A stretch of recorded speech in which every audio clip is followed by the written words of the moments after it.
Tokoh PKI Muso ternyata adalah keturunan pendiri Pondok Pesantren Kapurejo, Pagu, Kediri.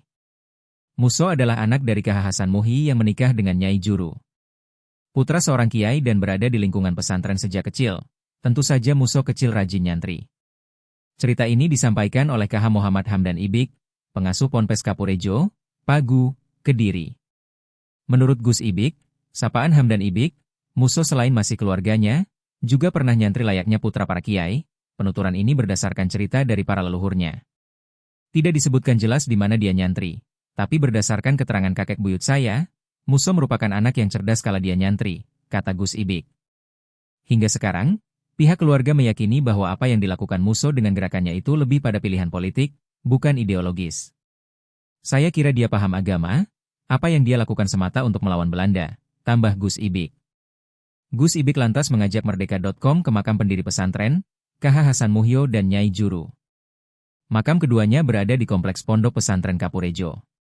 Kompleks makam keluarga yang berjarak 200 meter dari lokasi pesantren induk ke arah belakang. Makam KH Hasan Muhi berjajar di antara makam keluarga lainnya, sedangkan makam Nyai Juru berada lebih atas dengan nisan batu layaknya nisan orang kuno. Posisi makam yang berbeda ternyata disebabkan Nyai Juru lebih dahulu meninggal dibandingkan KH Hasan Muhi.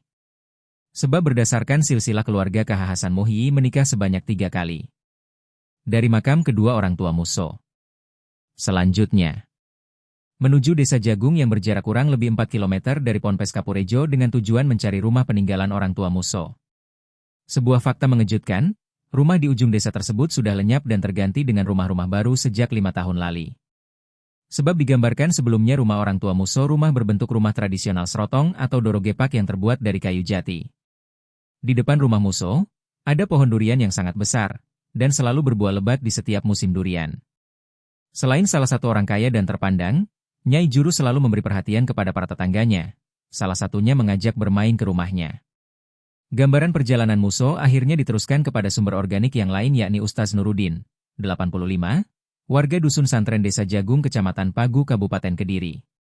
Menurutnya, KH Hasan Muhi dulu juga sempat membuat pesantren di wilayah Dusun Santren, Desa Jagung, Kecamatan Pagu.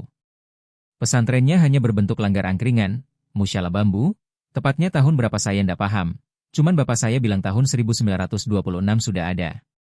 Saat membangun pesantren itu, KH Hasan Muhi didampingi beberapa temanya sesama pelarian pasukan di Ponegoro, yakni Ki Martojo, Ki Sanan Kemat, Mbah Awi, dan Mbah Mantari, kata Ustaz Nurudin. Dan pada tahun 1954, KH Hasan Muhi memindah pesantrennya ke Kapurejo, Pagu, setelah sebelumnya mendapatkan wisik bahwa pesantren yang dibangunnya tersebut akan terkena lahar Gunung Kelut. Pemindahan akhirnya kejadian pada tahun 1964 atau tepat 10 tahun setelah mendapatkan petunjuk. Karena semua terlalap lahar dingin Gunung Kelut, akhirnya musyalah itu dibangun permanen pada tahun yang sama dan pada perkembangannya sekitar tahun 1980-an musyalah itu dibangun menjadi masjid hingga saat ini.